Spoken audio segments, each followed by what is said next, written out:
La persona que compartió esta información fue muy descriptiva.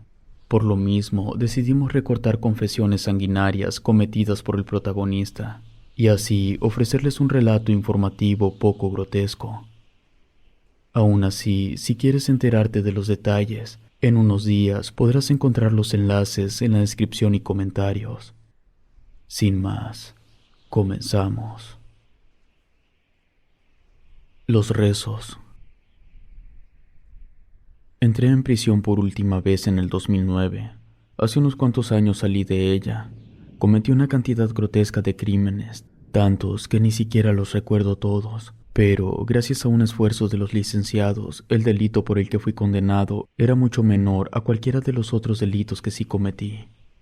Se me acusó de haber robado un arma de instalaciones militares. Prefiero no revelar mi nombre. Puedo decir que nací en el Estado de México. Tenía 2 hermanos. Mi padre era un criminal. Tal vez por eso a mí se me hizo fácil. No intento justificarme. Solo soy sincero.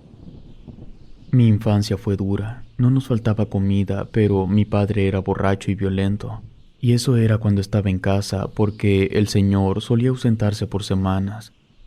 Debido a esa situación tan inestable, a mi madre se le hacía fácil meter a otros hombres a la casa.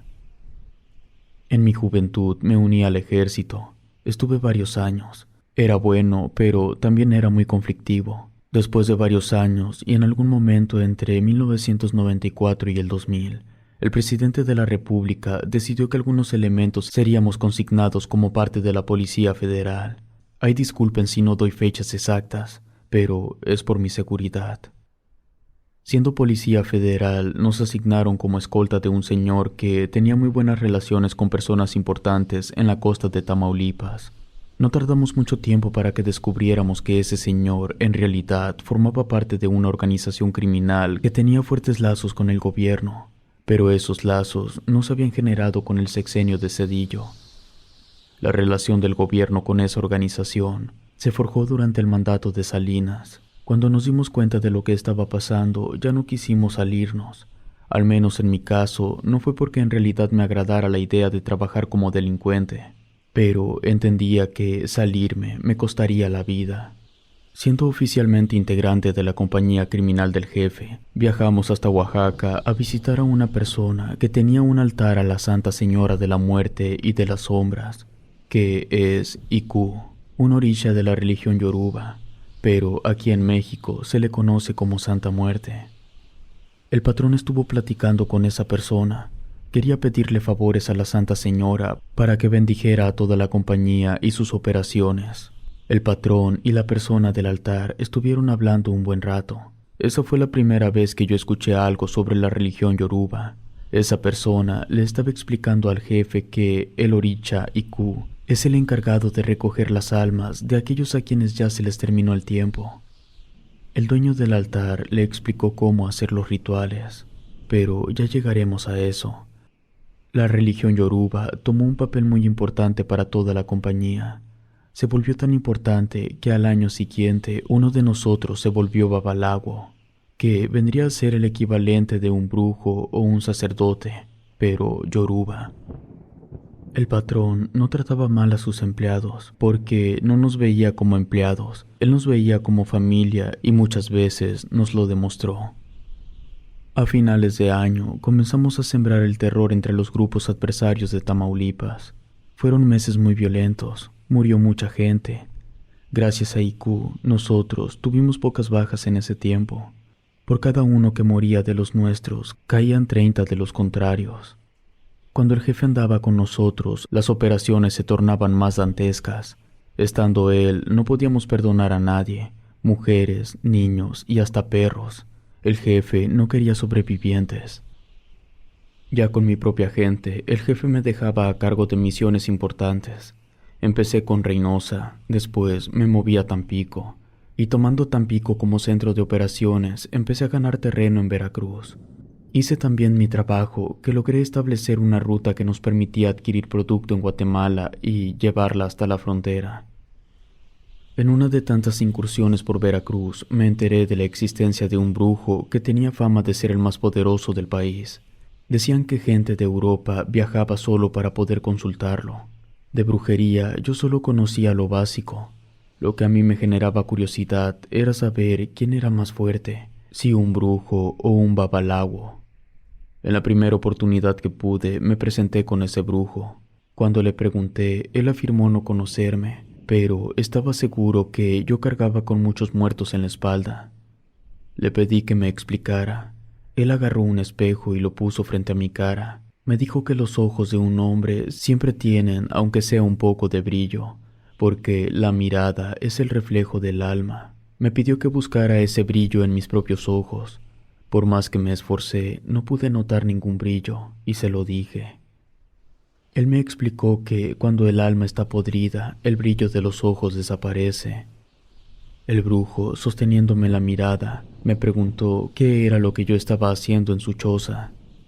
Yo le conté que yo era creyente de la religión yoruba, y le pedí que me dijera, según su criterio, quién era capaz de obtener más poder, si él y los suyos, o los babalawos yoruba. El brujo me dijo que el simple hecho de que yo estuviera haciendo esa pregunta reflejaba mi completa ignorancia del tema. Me explicó que no existe ninguna práctica mística que sea más fuerte que las demás. Brujería, hechicería, santería, satanismo, todas eran idénticas. Su efectividad no dependía de su naturaleza, sino de quién las usaba, cómo las usaba y dónde las usaba. Una persona de fe en Dios difícilmente podría utilizar de forma efectiva las prácticas del satanismo, por la simple y sencilla razón de que su corazón no estaba con Satán. Me comentó que no era lo mismo lanzar una canica con la mano izquierda que lanzarla usando la mano derecha. Evidentemente, la canica seguirá siendo la misma, pero la fuerza del impacto cambiaría por completo dependiendo la mano dominante. También las prácticas místicas estaban ligadas a las tierras que las veían nacer, y tales prácticas se nutrían de la tierra. Eso significa que los hechizos aztecas serían más débiles en cualquier lugar del mundo. Por lo tanto, un babalawo cuyo poder místico había nacido en África no tendría ninguna oportunidad contra un brujo promedio mexicano, porque los hechizos mexicanos de brujería tenían el plus de ser invocados en México. Como yo era partidario de Yoruba, lo que quería escuchar era que los babalawos eran mejores que los brujos. Le agradecí al brujo por su sinceridad y le pagué la consulta. Por esas fechas, el babalawo se comunicó con el patrón para informarle que un gran peligro para él estaba a la vuelta de la esquina. En noviembre murió el jefe y el segundo al mando se convirtió en el nuevo jefe de la compañía. Lo primero que hizo fue organizar una ceremonia con todos nosotros, incluyendo los escuadrones de cada uno. Hicimos un ritual muy fuerte para renovar el pacto con Iku y así seguir garantizando el buen futuro de la compañía. Sacrificamos animales. Luego de unas horas y para terminar la ceremonia, preparamos sábanos con un poco de las cenizas de personas. Eso fue lo que nos dijeron que era. Nos explicaron que con eso lo que estábamos haciendo era absorber los años que esas personas hubieran vivido. Algunas semanas después, por alguna razón que no entiendo, me surgió la necesidad de visitar a mi madre. Yo sabía que el nuevo jefe no me lo permitiría porque la compañía estaba pasando por una serie de cambios, además de que éramos noticia a nivel nacional debido a ciertos sucesos. Así que pensé en desertar, pero todos los que lo habían intentado antes estaban muertos. Me acerqué con un amigo que era la mano derecha del nuevo jefe, y en cuanto le dije que me quería ir, sacó su arma y me apuntó en la cabeza. Me dijo que me fuera a dormir y que dejara de estar pensando en tonterías. Al día siguiente llegó una sacerdotisa. Llegó con algo llamado tablero Ifá. Me explicó que con el tablero podíamos contactar a los orichas para hacerles cualquier pregunta. Yo quería saber cómo estaba mi madre. La sacerdotisa lanzó los opeles, que son como conchas. Lanzar los opeles da diferentes combinaciones y éstas se interpretan como el mensaje de los espíritus. La respuesta que obtuve al preguntar por mi madre fue que estaba pasando por momentos de mucha angustia, que la incertidumbre no la dejaba dormir. No estaba preocupada por mí, estaba preocupada de que le hicieran algo a ella o a mis hermanos por mi culpa. Oír eso fue decepcionante. Me hizo recordar todos los malos momentos de mi infancia. La sacerdotisa me preguntó si yo quería consultar alguna otra cosa con los espíritus. No tenía más preguntas para ellos, pero sí tenía algunas preguntas para la sacerdotisa. Le pedí que me explicara todo sobre el tablero Ifá. Ella me dijo que este funcionaba con permiso de Olofin, que es el título divino por el que se conoce a Ododuwa, que es el orisha de la creación. Básicamente, Olofin vendría a ser Cristo, que era el título divino por el cual se conoce a Jesús. Por lo tanto, el tablero de Ifá tenía un total de casi 300 Odu Ifá. Eso son las unidades de algo que se podría entender como un banco universal y atemporal de información. Las respuestas que da el tablero vienen de ese archivo místico, y debido a eso, en algunas ocasiones, preguntas sencillas podrían tener respuestas innecesariamente complejas. Para situaciones como esa, había que tener un amplio conocimiento de la ley hermética de correspondencia. Es algo difícil de entender en su totalidad, pero se puede reducir a una frase: como es arriba, es abajo. Mediante el tablero de Ifá se pueden obtener conocimientos prácticamente ilimitados, desde el origen del universo, el reino de los muertos, profecías, el mundo espiritual, hechizos, rituales, vidas pasadas y vidas futuras. Mientras más ambiciosa sea la pregunta, más específica debe ser. Luego de aclarar todas mis dudas, la sacerdotisa procedió a retirarse. En una ocasión, mientras andábamos en Tampico, conocí a una muchacha. Era de piel blanca, ojos azules, güerita de buena silueta. Habíamos llegado a un restaurante, quitamos teléfonos, cubrimos las ventanas y cerramos las puertas. Nadie podía salir ni entrar hasta que nosotros nos fuéramos. A cambio, todas las personas podían pedir lo que quisieran. Nosotros pagaríamos todo por causar molestias. Mientras comíamos, en una mesa al fondo estaba ella sola, tomando una copa de vino. Lo primero que pensé fue que su acompañante podía estar en el baño, pero cuando volteé a verla luego de 10 minutos, ella seguía sola. Le hablé a uno de los meseros y le dije que fuera a preguntarle a ella por qué estaba sola. El mesero fue con ella y cuando regresó me dijo que su novio se había retrasado debido al tráfico. Pero como nosotros habíamos llegado a cerrar, él se quedó afuera. Estuvimos ahí por 3 horas, nos levantamos y nos fuimos hacia la salida. Pero antes, yo me acerqué rápido con ella y le di varios billetes de 500. Le comenté que si aceptaba salir conmigo, tendría eso y más. Ella volteó a verme, dejó el dinero sobre la mesa y me dijo: «Ya se van tus amigos, no te vayan a dejar». Luego se levantó y se fue hacia el baño, dejando el dinero ahí. Me retiré del lugar. Estando arriba de las camionetas, se nos acercó el dueño del restaurante para agradecernos la visita. Yo le dije en qué mesa estaba el dinero para que se quedara con él, pero que en mi siguiente visita tendría que decirme todo acerca de la mujer. Unos meses después la vi en la televisión. Era modelo y había participado en un certamen de belleza a nivel estatal. Fui a la oficina del nuevo jefe y le pedí que, si surgía algún asunto en Tampico, lo que fuera, me hiciera el favor de enviarme a mí. Él me hizo un gesto y luego me dijo que, de hecho, había un asunto, pero no tenía nada que ver con la compañía. Era algo personal para él. Resulta que un tipo se había pasado con una amiga del patrón y la muchacha apareció sin vida. Ojo por ojo, esas fueron sus órdenes. Ese mismo día llegué a Tampico. No tardé mucho en encontrarlo porque era el dueño de un negocio medianamente grande. Tuve la suerte de encontrarlo junto con su familia. Me comuniqué con el patrón para decirle que ya estaba hecho. Él me dijo que mi recompensa eran 24 horas antes de regresar.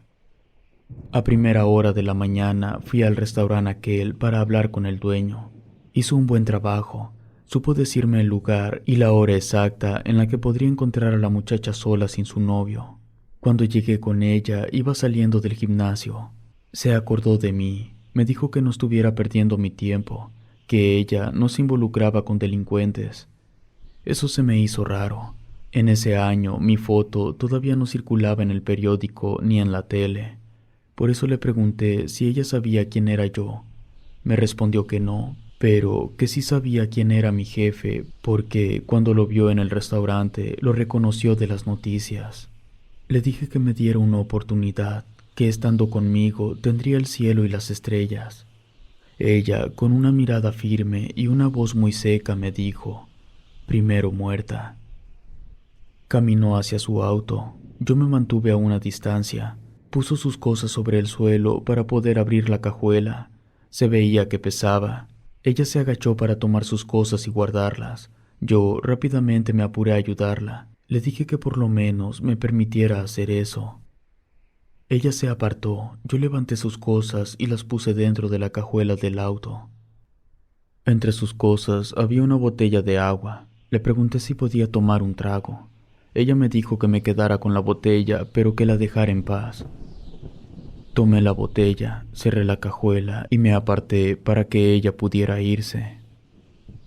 Antes de ir de regreso a Matamoros, llegué a Ciudad Victoria. Fui con un babalago. Le di la botella y le dije que quería que la mujer que había tomado de ella fuera para mí. Él agarró la botella de agua, fuimos a su altar. Me dijo que íbamos a recurrir a un Orisha Oshun para realizar un endulzamiento y dominio. Vertió el agua en un frasco de vidrio vacío. Luego le puso algunos pedazos de canela. Agarró un hilo rojo y uno verde. Hizo un nudo con ambos hilos y también lo metió en el frasco. Fue a un mueble y trajo 5 velas amarillas. Las puso alrededor del recipiente de cristal y las encendió. Después partió una naranja en 5 pedazos y también los colocó dentro del recipiente. Agarró una mezcla de azúcar con canela en polvo y la vertió sobre los pedazos de naranja. El babalago me dijo que solo faltaba una cosa. Me dio una cucharada de miel. Yo debía retenerla en la boca, pero no tragarla. Visualicé a la mujer y luego escupí la miel dentro del recipiente. Él agarró el frasco, sopló dentro de él, luego lo cerró y ahí lo dejó en el altar. A los 2 meses que volví, no sé cómo, pero la güerita llegó a donde nos estábamos quedando para pasar toda la noche conmigo. A partir de ahí, cada que yo iba a Tampico, me encontraba con ella. A finales del 2002, luego de arreglar un problema, ya teníamos bien arreglado el estado de Oaxaca, y nuestra presencia en el estado de Guerrero era cada vez mayor, sobre todo en Acapulco. Esto lo pudimos hacer gracias a los tailandeses. Una noche fui a buscar un brujo que me recomendaron. Lo agarré ocupado con una muchachita que fácilmente podría haber sido su nieta. El brujo se disculpó y fue a atenderme. Yo saqué unos cuantos billetes y los puse sobre la mesa. Le pedí que me contara quién le había conseguido a la chamaca y cómo estaba el negocio. El brujo me dijo que cualquiera podía conseguir un poco de diversión por $200, pero podía llegar hasta los $2,500 dependiendo la muchacha. El negocio era controlado por una organización que le rendía cuentas a un grupo de tailandeses. Ellos estaban amañados con el gobierno local. Los tailandeses pagaban una cuota fija para que su organización pudiera operar con libertad. Me quedé con el brujo hasta que llegaron a recoger a la muchacha. Me presenté con esa persona. Le dije que iba en representación de la compañía y que nosotros estábamos muy interesados en hacer negocios con sus superiores. Un mes después concretamos una reunión. Estaba nuestro líder, su mano derecha, yo, el representante del gobernador, 2 tailandeses y su traductor. Ahí pactamos Acapulco. En marzo del 2003, la compañía recibió otro golpe. Los de Sinaloa llegaron a un acuerdo con el gobierno y agarraron a nuestro líder.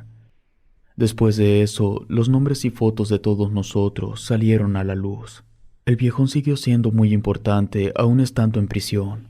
Fue el encargado de que la compañía no se partiera en 2, pero por obvias razones alguien tuvo que asumir el mando, y así llegamos a otra ceremonia.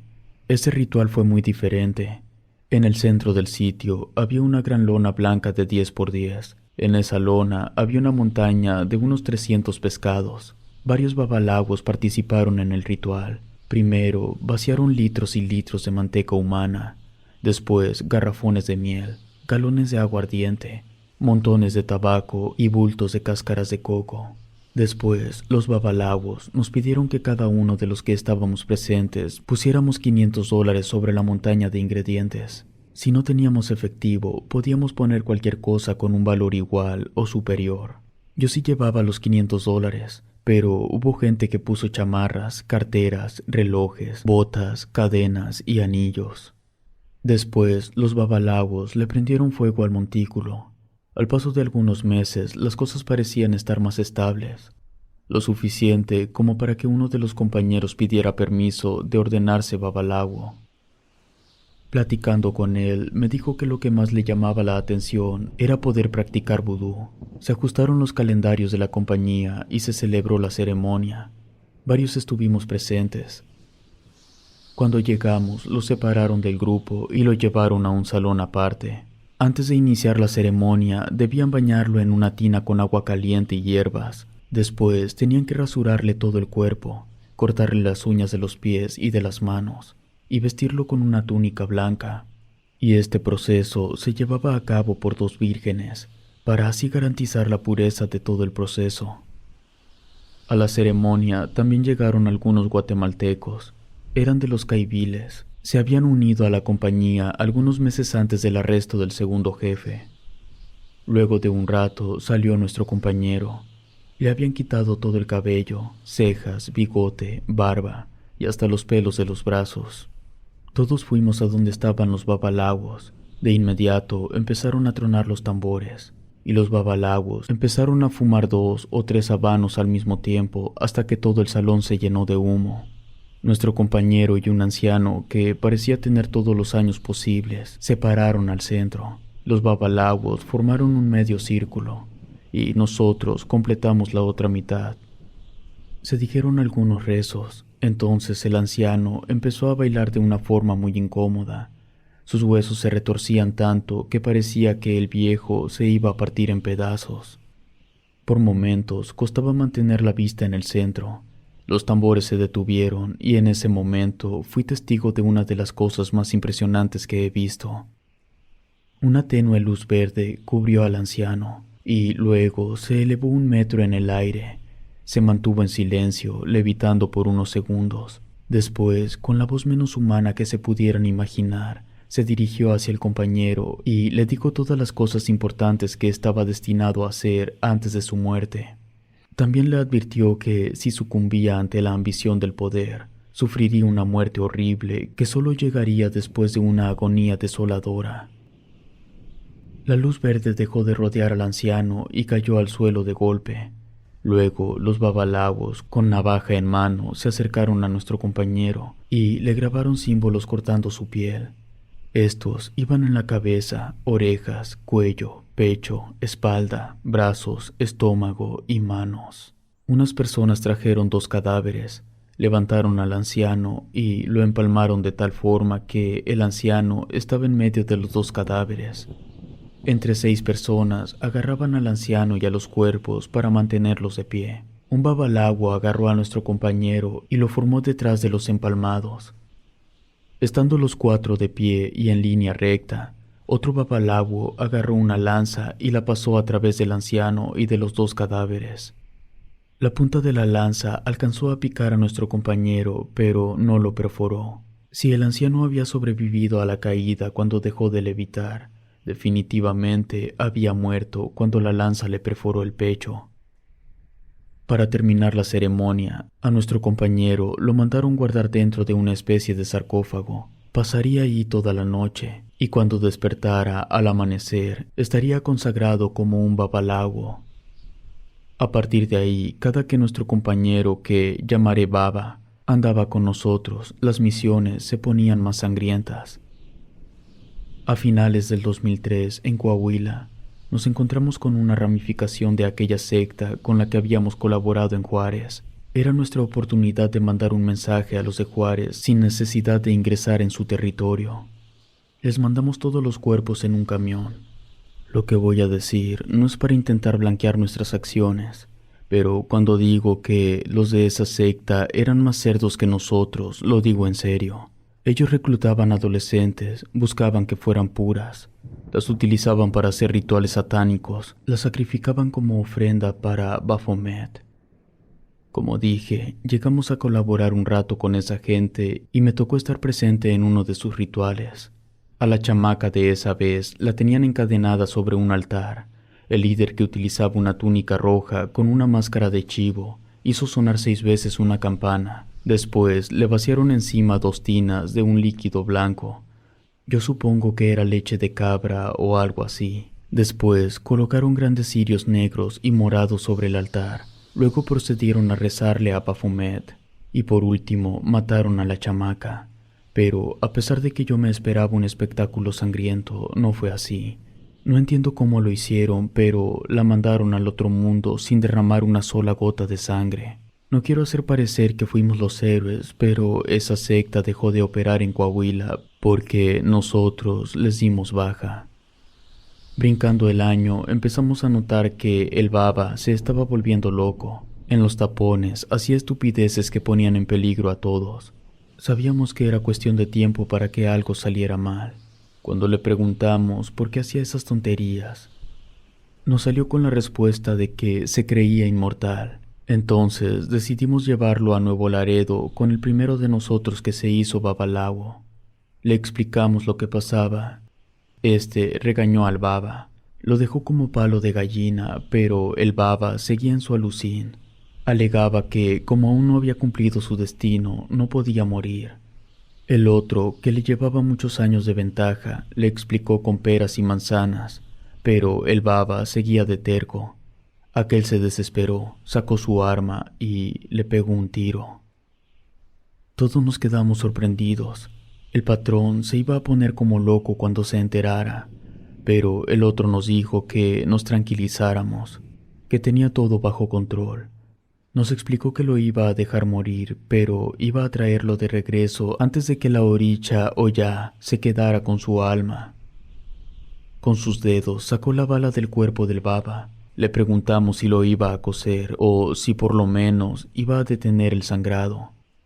Nos repitió que tenía que dejarlo morir para que entendiera que no es inmortal y dejara de actuar como un loco.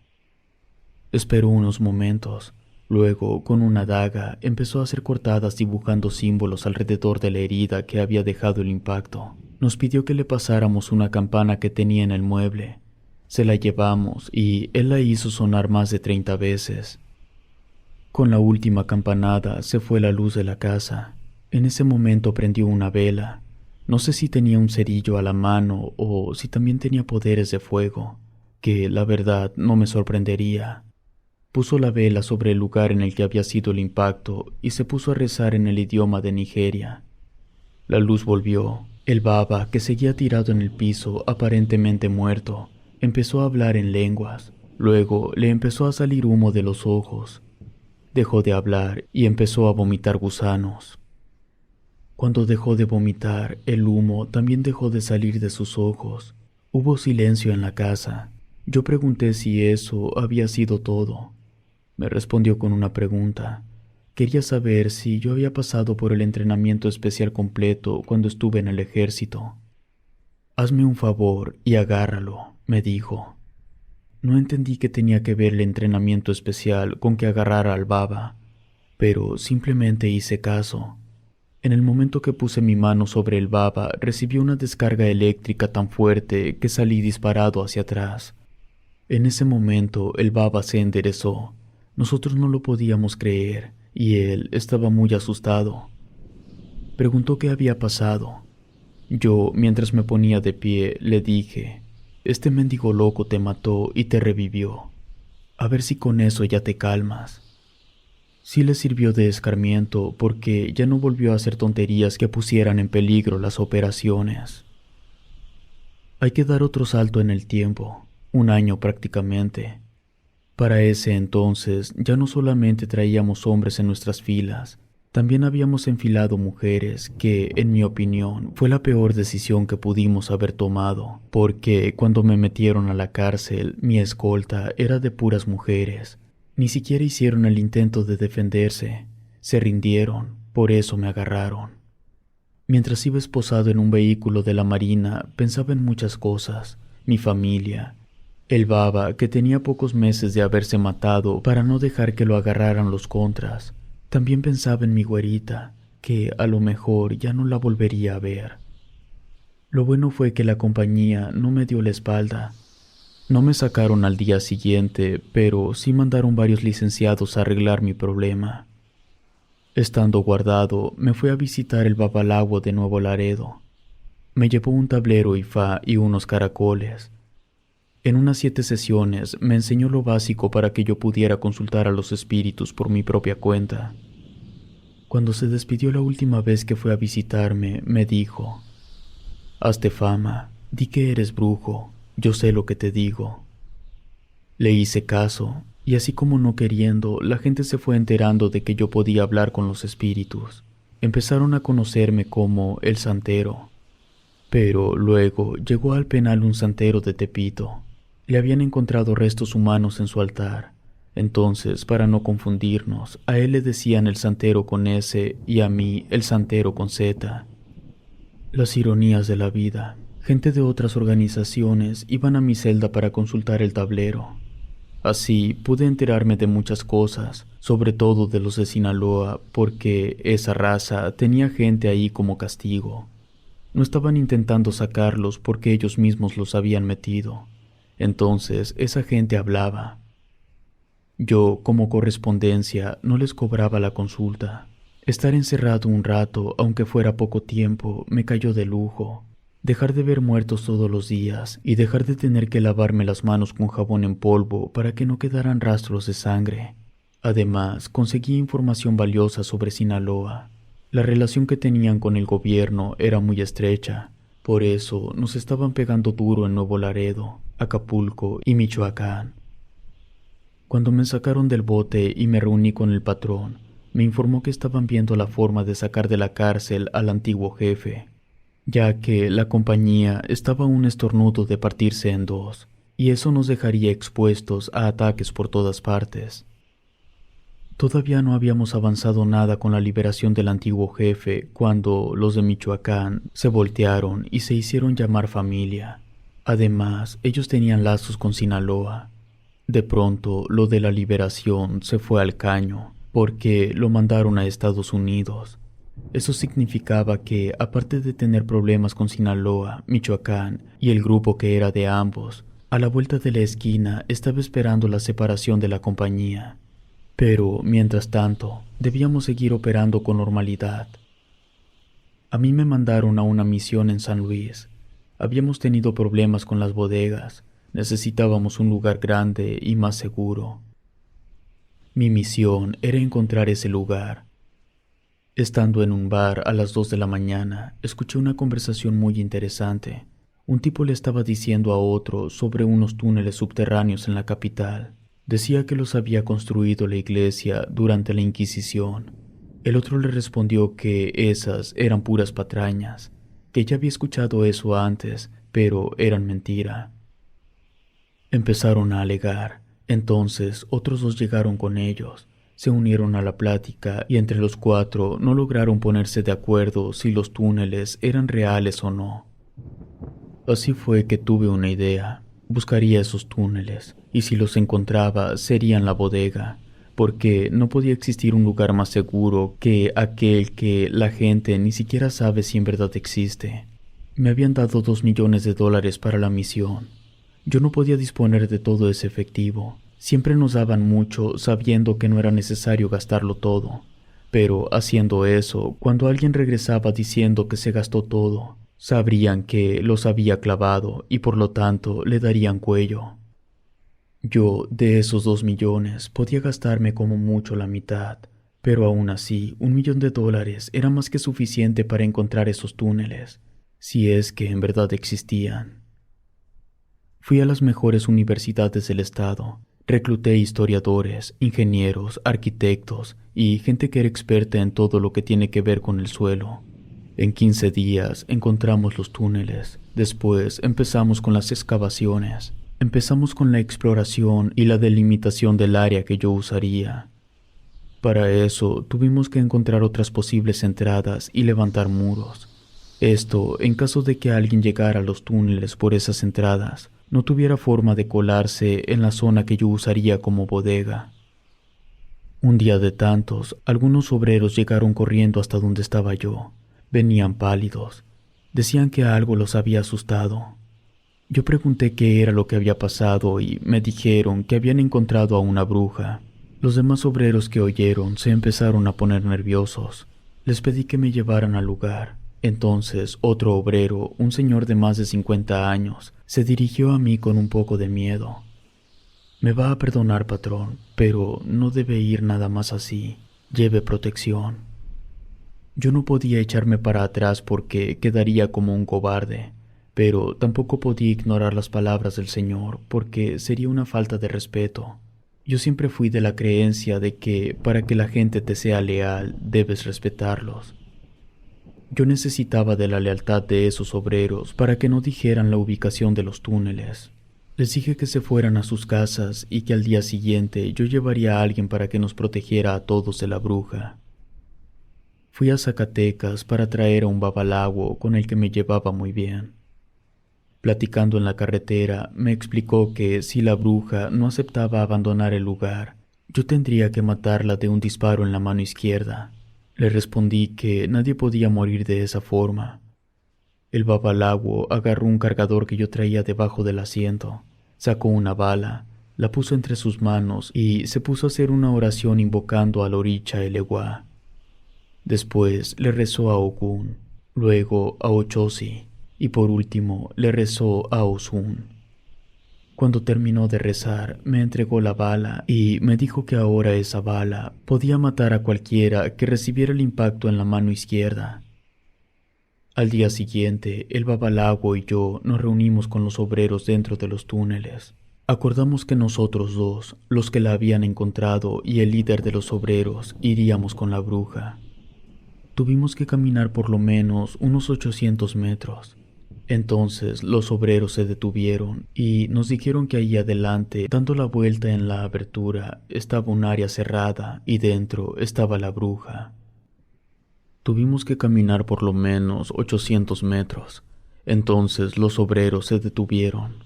El líder, el babalawo y yo fuimos. Ahí estaba.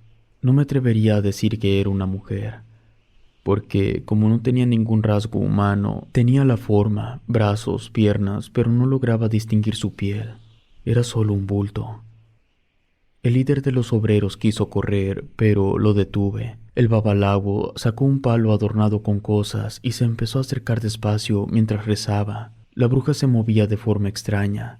Hacía la cabeza para un lado y luego para el otro. El babalawo sacó unos polvos y se los aventó en la cabeza.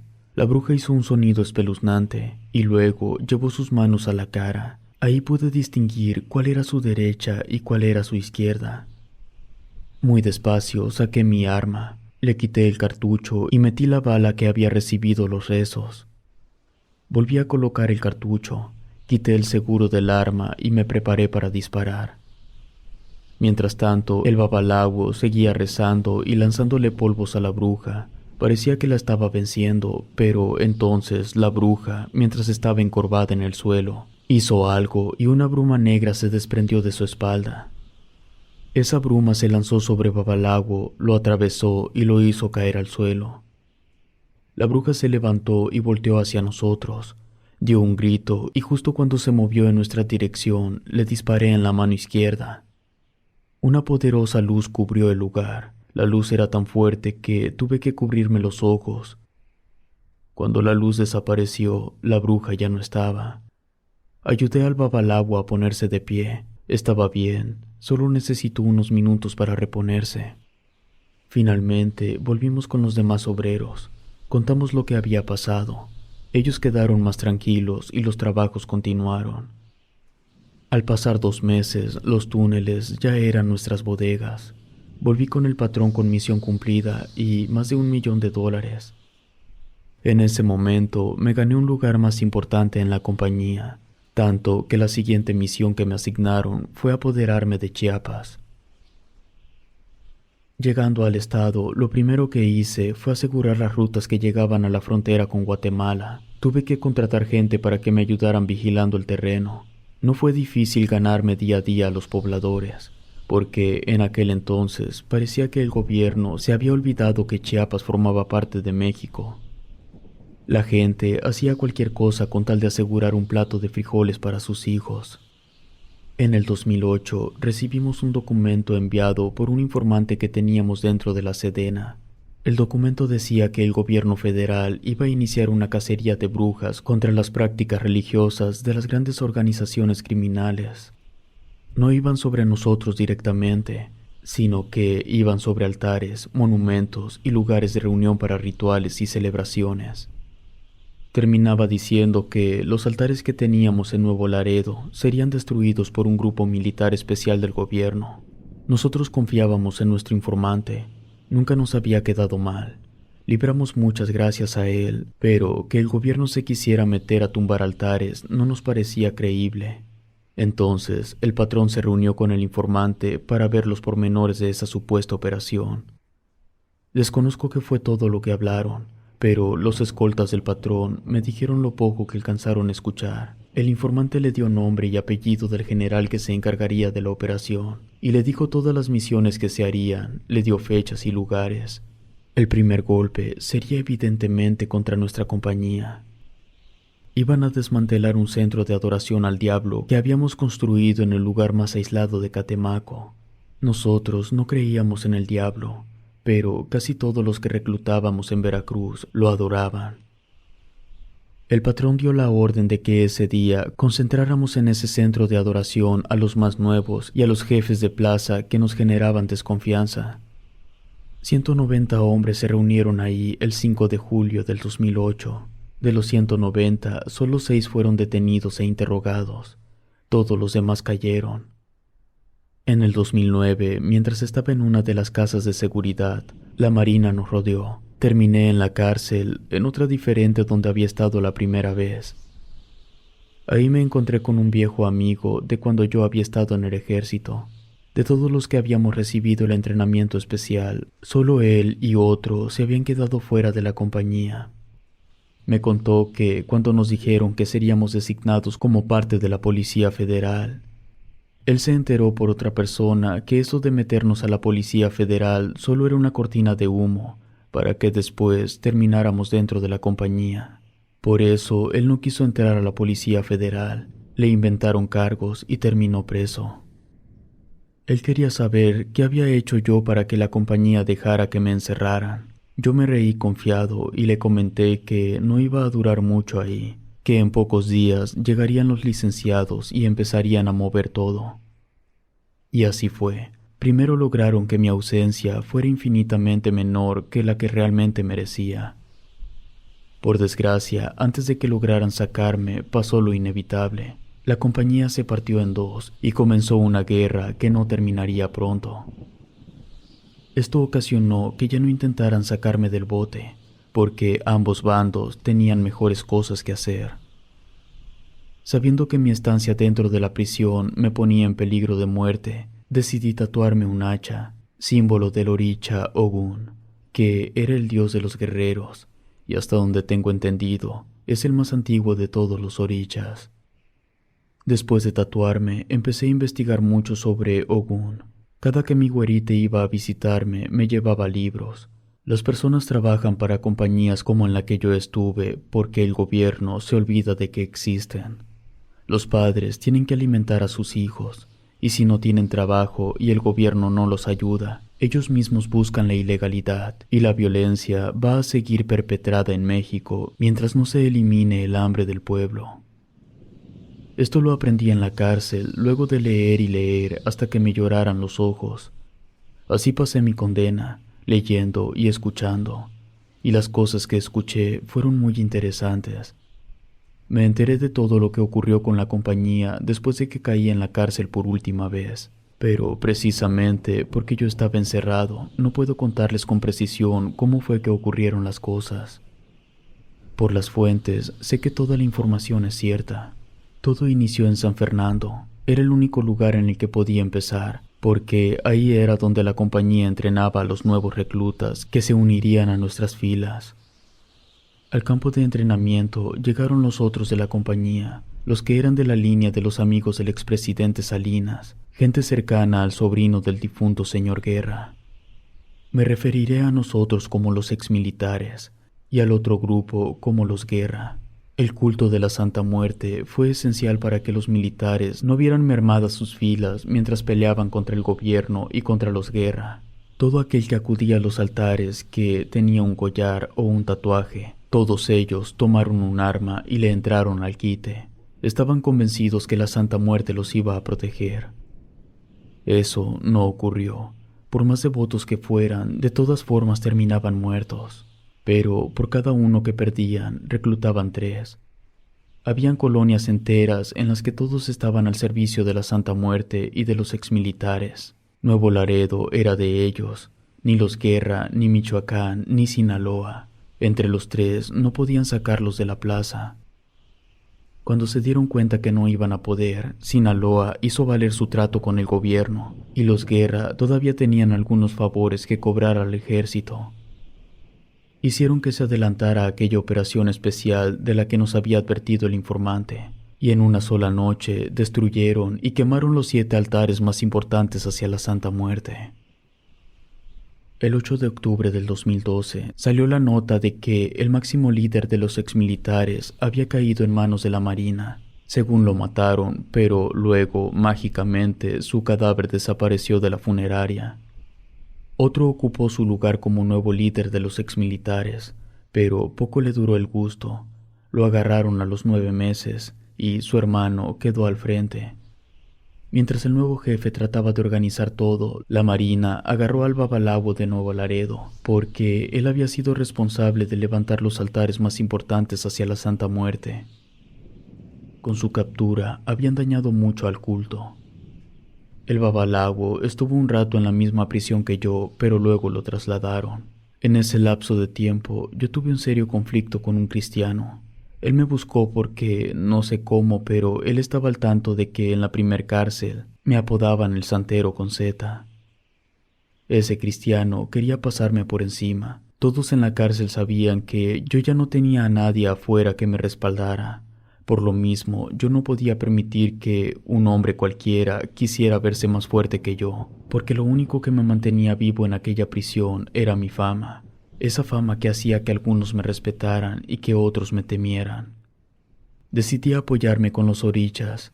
Si ese hombre creía que su Dios lo protegería, yo tenía que demostrarle a él y a todos que los orichas me hacían ser alguien con quien era mejor no tener problemas. Al día siguiente en el patio esperé a que ese hombre se acercara y le puse el pie para que cayera. Mientras seguía en el piso le dije una cosa: tu Dios es tan débil que ni siquiera te puede proteger de una caída. El hombre se levantó con toda la intención de golpearme, pero antes de que lo intentara, le impuse la señal de Changó. En ese momento, el tipo se quedó aturdido y sin poder moverse. Varios ya se habían reunido a nuestro alrededor. A uno de tantos le pedí un cigarro encendido. Agarré el cigarro y empecé a repetir los rezos que había escuchado de aquel Babalao. Cuando rezó sobre la bala con la que maté a la bruja, yo deducía que al tratarse de un cigarro y no de una bala no lo podría matar, pero algún daño le iba a hacer. Cuando terminé de rezar, apagué el cigarro sobre su frente. En ese momento al tipo le empezó a salir espuma por la boca. Luego me fui. No supe qué pasó exactamente con él, pero la siguiente vez que lo vi utilizaba silla de ruedas. Después de muchos meses, finalmente recuperé la libertad al cumplir mi sentencia. Al salir, lo primero que hice fue esconderme en lo que me ponía al corriente de noticias. Una de las tantas cosas que quería saber era si mi cabeza tenía precio. Dejé que pasara el tiempo. Luego, entre el 2015 y 2016, me enteré que los exmilitares y los Guerra habían quedado reducidos casi hasta la extinción. Ahí supe que ninguno de ellos iba a buscarme, así que salí de mi escondite y me moví para Tampico para ver a mi güerita. pero cuando llegué a su departamento la encontré sin vida y con una cartulina clavada en su cuerpo que decía: para que no te queden ganas de volver. Después de eso me puse en contacto con uno de los exmilitares al que consideraba mi amigo, y que yo sabía que él no me iba a jugar sucio. Le pregunté quién había sido el responsable. Me dijo que no había sido nadie de Tamaulipas. Las malas lenguas decían que había sido Michoacán o Sinaloa. Por un tiempo estuve pensando en volver a mi antigua vida, no por el dinero. Lo que quería era cobrar venganza, pero al final no hice nada. Entendí que todo el que la hace, la paga. A mí me tocó pagar con la muerte de mi güerita, y al que la mató ya le tocará pagar con alguien que le haga lo mismo a su familia. Actualmente trabajo bien, declaro mis impuestos, participo en las elecciones, formo parte de un club rotario que cada mes hace donaciones grandes a la gente que más lo necesita.